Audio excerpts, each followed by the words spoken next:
ദേവസ്വം ബോർഡിന് ഒഫീഷ്യൽസിന്റെ ഭാഗത്തുനിന്ന് വലിയ രീതിയിലുള്ള വീഴ്ച സംഭവിച്ചിട്ടുണ്ട് എന്ന് ഈ വിധി പകർപ്പിൽ കൃത്യവും വ്യക്തവുമായി തന്നെ ബഹുമാനപ്പെട്ട ഹൈക്കോടതി ചൂണ്ടിക്കാണിക്കുന്നുണ്ട്. 10 പേരുടെ കൃത്യമായ പേര് വിവരങ്ങളും മഹസറിൽ ഒപ്പിട്ട 10 പേരുടെ വിശദാംശങ്ങളും അടക്കം ഈ റിപ്പോർട്ടിൽ പറയുന്നുണ്ട്. ഇതൊക്കെ ശബരിമലയിൽ സന്നിധാനത്ത് നടക്കുമ്പോൾ ഈ ഭരണസമിതിക്ക് എന്ത് പണിയായിരുന്നു? ഭരണസമിതി അറിയാതെയാണ് ഇതൊക്കെ അവിടെ നടന്നതെന്ന് വിശ്വസിക്കാൻ സാധിക്കുമോ? ഇത്ര വലിയ രീതിയിലുള്ള ഗുരുതരമായ വീഴ്ചയാണ് ശബരിമലയിൽ അയ്യൻ്റെ പരിപാവനമായ സന്നിധാനത്ത് വെച്ച് ഇവരെല്ലാവരും കൂടി ചെയ്തത് എന്നിപ്പോൾ നമുക്ക് മനസ്സിലാക്കാൻ സാധിക്കുന്നുണ്ട്. അതുതന്നെയാണ് ബഹുമാനപ്പെട്ട ഹൈക്കോടതി പറഞ്ഞത്. Prima facie serious lapse and derelictions on the part of board officials എന്ന് വ്യക്തവും കൃത്യവുമായി തന്നെ ബഹുമാനപ്പെട്ട ഹൈക്കോടതി രേഖപ്പെടുത്തി വെക്കുന്നു. രേഷ്മ, അത് തന്നെയാണ് ചോദ്യം, അത് മാത്രമാണ് ചോദ്യം. ഭരണസമിതി അറിയാതെ, സർക്കാർ അറിയാതെ ഇത്ര വലിയ കാട്ടുകൊള്ള നടക്കുമോ? അത് തെളിയിക്കേണ്ടത് ഇനി ഈ പ്രത്യേക അന്വേഷണ സംഘത്തിന്റെ വലിയ ഉത്തരവാദിത്വം കൂടിയാവുകയല്ലേ? അതായത് പ്രത്യേക അന്വേഷണ സംഘം ഇനി ചെയ്യേണ്ടതെന്ന് വെച്ചാൽ ഈ സ്വർണ്ണപ്പാളി വിഷയത്തിൽ മാത്രമല്ല, വിലപിടിപ്പുള്ള മറ്റ് വസ്തുക്കൾ അതിലും തിരിമറി ഉണ്ടായിട്ടുണ്ട്. പ്രത്യേകിച്ച് വാതിൽപ്പാളിയിലടക്കം ചെമ്പെന്ന് രേഖപ്പെടുത്തി അത് കടത്തിക്കൊണ്ടുപോയി അതിൽ സ്വർണം വേർതിരിച്ചെടുത്ത ഒരു സാഹചര്യം കൂടിയുണ്ട്. അതുകൊണ്ട് അതിലേക്ക് കൂടി അന്വേഷണം നീട്ടണം എന്നുള്ളൊരു നിർദ്ദേശം തന്നെയാണ് പ്രത്യേക അന്വേഷണ സംഘത്തിന് നിലവിൽ ഹൈക്കോടതി ദേവസ്വം ബെഞ്ച് നൽകിയിട്ടുള്ളത്. അത് മാത്രമല്ല, ദേവസ്വം ബോർഡും പ്രതിക്കൂട്ടിൽ തന്നെയാണ്. കാരണം ദേവസ്വം ബോർഡിന്റെ തീരുമാനം 2019 മാർച്ച് മാസം 20-ാം തീയതി വരുന്നുണ്ട്. അതായത് തീരുമാനം എന്ന് പറയുന്നത് ഇപ്രകാരമാണ്: ഈ വാതിൽപ്പാളി ഉണ്ണികൃഷ്ണൻപോറ്റിക്ക് കൈമാറണം.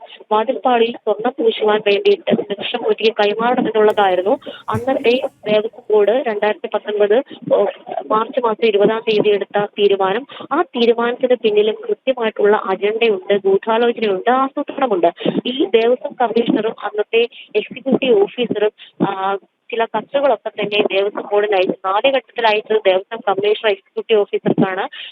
എക്സിക്യൂട്ടീവ് ഓഫീസർ ദേവസ്വം കമ്മീഷണർക്കാണ്. ദേവസ്വം കമ്മീഷണർ ഒരു ശുപാർശ എന്നുള്ള രീതിയിൽ ദേവസ്വം ബോർഡിലേക്ക് ഈ വിഷയം വയ്ക്കുകയും ചെയ്യുന്നുണ്ട്. അതിന്റെ അടിസ്ഥാനത്തിൽ ദേവസ്വം ബോർഡ് ഉണ്ണികൃഷ്ണൻപോറ്റിക്ക് വാതിൽപ്പാളി കൈമാറാനായിട്ടുള്ള ഉത്തരവ് പുറപ്പെടുവിക്കുകയും ചെയ്യുന്നുണ്ട്. ആ വാതിൽപ്പാളി പക്ഷേ ചെമ്പെന്നാണ് രേഖപ്പെടുത്തിയത്. അത്തരത്തിൽ വാതിൽപ്പാളിയിലും അതോടൊപ്പം തന്നെ ദ്വാരപാലക സ്വർണ്ണപ്പാളിയിലും ചെമ്പെന്ന് രേഖപ്പെടുത്തിക്കൊണ്ട് ഉണ്ണികൃഷ്ണൻപോറ്റിക്ക് കൈമാറി എന്നുള്ളതാണ് ഇതിൽ ഏറ്റവും വലിയ ഗുരുതരമായിട്ടുള്ള കുറ്റകൃത്യം. അതുകൂടാതെ ഈ കയ്യിൽ കിട്ടിയ സ്വർണ്ണപ്പാളികളൊക്കെ തന്നെ സ്മാർട്ട് ക്രിയേഷൻസ് എന്ന ചെന്നൈയിലെ സ്ഥാപനത്തിൽ എത്തിച്ച് അവ ഉരുക്കി സ്വർണം വേർതിരിച്ചെടുത്തു. അതിൽ കുറച്ച് ശതമാനം മാത്രം സ്വർണം പിന്നീട് ഇതേ പാളികളിൽ വീണ്ടും പൂശുകയും ചെയ്തിട്ടുണ്ട്.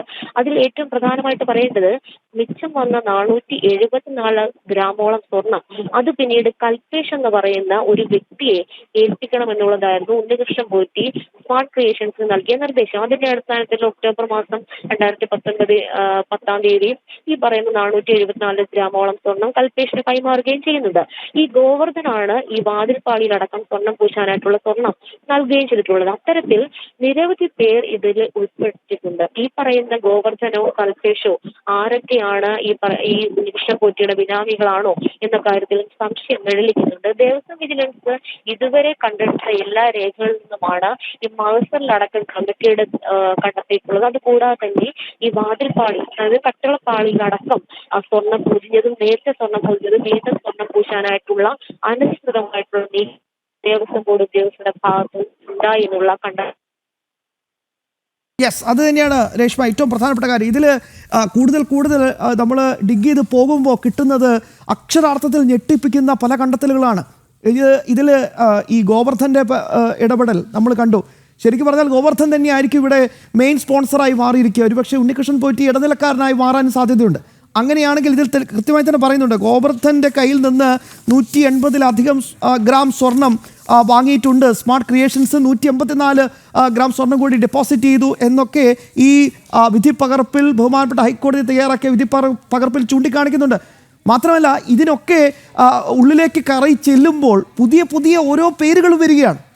ഇതിനൊക്കെ ഒരു ഉത്തരം കണ്ടെത്തേണ്ടത് ഈ പുതിയ പ്രത്യേക അന്വേഷണ സംഘത്തിൻ്റെ ചുമതലയായി മാറുകയാണ്. പക്ഷെ അവിടെയും ചോദ്യം വരുന്നത്, ഒന്നും അറിയില്ല, ഇതൊന്നും ഞങ്ങൾ അറിഞ്ഞിട്ടേയില്ല എന്ന് പറഞ്ഞ് മാറി നിൽക്കാൻ ദേവസ്വം ഭരണസമിതിക്ക് സാധിക്കുമെന്നുള്ളതാണ്. ഒന്ന് ദയവായി തുടരുക രേഷ്മ. വളരെ വിശദാംശങ്ങൾ കൃത്യമായി തന്നെ രേഷ്മയുടെ ഭാഗത്ത് നിന്ന് അറിയണം. അതിനുശേഷം ഇവിടെ തിരുവനന്തപുരം കേന്ദ്രീകരിച്ച് ചില ഡെവലപ്മെൻറ്റ്സ് കൂടി നടക്കുന്നുണ്ട്, അതിലേക്ക് കൂടി പോകണം. ഈ വളരെ പ്രധാനപ്പെട്ട മറ്റൊരു പേരും കൂടി വരുന്നു. അത് ദേവസ്വം സെക്രട്ടറിയുടേതാണ്. ജയശ്രീയുടെ പേരുകൂടി ഈ വിഷയത്തിലേക്ക് വരികയാണ്. ഈ ദേവസ്വം വിജിലൻസ് റിപ്പോർട്ടിലാണ് അത് ചൂണ്ടിക്കാണിക്കുന്നത്. ശബരിമലയിലെ സ്വർണ്ണക്കവർച്ചയിൽ 9 ഉദ്യോഗസ്ഥർ പ്രതികളായേക്കും എന്നാണ് വളരെ പ്രധാനപ്പെട്ട ഒരു റിപ്പോർട്ട് ഞങ്ങളുടെ തിരുവനന്തപുരം ബ്യൂറോ റിപ്പോർട്ട് ചെയ്യുന്നത്. ദേവസ്വം വിജിലൻസ് റിപ്പോർട്ടിൽ 9 ഉന്നത ഉദ്യോഗസ്ഥരുടെ പേരെടുത്താണ് വിമർശനം. സ്വർണത്തെ ചെമ്പാക്കിയത് മുരാരി ബാബു. ദ്വാരപാലക ശില്പം ഉണ്ണികൃഷ്ണൻ പോറ്റിയുടെ കൈവശം കൊടുത്തുവിട്ട ദേവസ്വം സെക്രട്ടറി ജയശ്രീ 2 തിരുവാഭരണ കമ്മീഷണർമാർക്കും വീഴ്ച പറ്റിയെന്നും വിജിലൻസിന്റെ റിപ്പോർട്ടുണ്ട്. വിവരങ്ങളുമായി പ്രശാന്ത് ശങ്കരമംഗലത്ത് കൂടി ചേർന്നുണ്ട്. പ്രശാന്ത്, പറയൂ, ആ നിലയ്ക്കുള്ള, അതായത് ഉദ്യോഗസ്ഥ തലത്തിലുള്ള വീഴ്ച മാത്രം കേന്ദ്രീകരിച്ചാണ് ഇപ്പോൾ കാര്യങ്ങൾ പോകുന്നതെന്ന് മനസ്സിലാക്കേണ്ട ഒരു അവസ്ഥയാണ് ഇപ്പോൾ.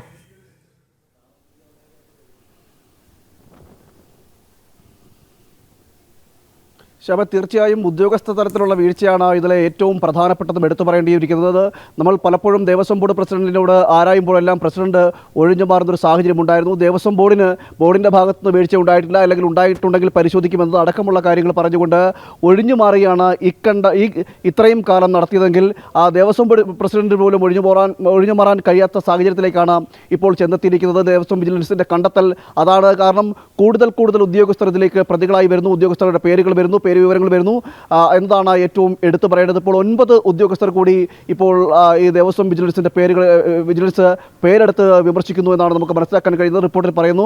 അതോടൊപ്പം തന്നെ മുരാരി ബാബുവാണ് സ്വർണം ചെമ്പാക്കി എഴുതിയത്.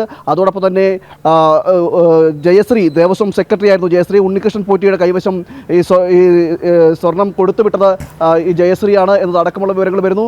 2 ദേവസ്വം കമ്മീഷണറുടെ പേരുകൾ ഇതിലേക്ക് വരുന്നു. അങ്ങനെ ദേവസ്വം ബോർഡിലെ ഉദ്യോഗസ്ഥരുടെ പേരുകൾ കൂടുതൽ ഈ അന്വേഷണ കമ്മീഷന്റെ കണ്ടെത്തലിനകത്തുണ്ടാകുന്നു. ഇനിയും കൂടുതൽ പേരുണ്ടാകും എന്നതടക്കമുള്ള വിവരങ്ങളാണ് നമുക്ക് ലഭിക്കുന്നത്. കാരണം ഉദ്യോഗസ്ഥ തലത്തിൽ നിന്ന് അല്ലെങ്കിൽ ഉദ്യോഗസ്ഥരെ ആരെയും ഒഴിച്ചു നിർത്തിക്കൊണ്ട് ഈ കേസിന്റെ അന്വേഷണം മുന്നോട്ട് പോകാൻ കഴിയില്ല എന്ന് വേണം വിജിലൻസിന്റെ കണ്ടെത്തലിലൂടെ നമുക്ക് മനസ്സിലാക്കേണ്ടിയിരിക്കുന്നത്.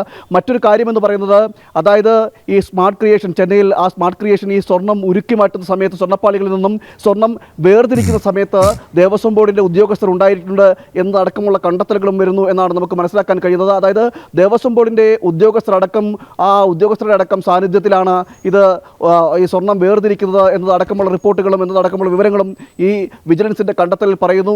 അങ്ങനെ ദേവസ്വം ബോർഡിന്റെ ഉദ്യോഗസ്ഥരെ ഒഴിച്ചു നിർത്തിക്കൊണ്ട് ഒരു കാരണവശാലും കേസിന്റെ അന്വേഷണം പോലും മുന്നോട്ട് പോകാത്ത സാഹചര്യം ഇരിക്കുന്നു. കൂടുതൽ പേർ ഈ കേസിലേക്ക് ഉൾപ്പെട്ട് വരുന്നു. ഇനിയും 9 ഉന്നത ഉദ്യോഗസ്ഥരുടെ പങ്കുകൾ വെളിപ്പെടുത്തുന്ന തരത്തിലാണ് ഇപ്പോൾ വിജിലൻസിന്റെ റിപ്പോർട്ടുകൾ പോകുന്നത് എന്നാണ് നമുക്ക് മനസ്സിലാക്കാൻ കഴിയുന്നത്. അങ്ങനെ ഈ സ്വർണം കടത്തൽ വിഷയത്തിൽ,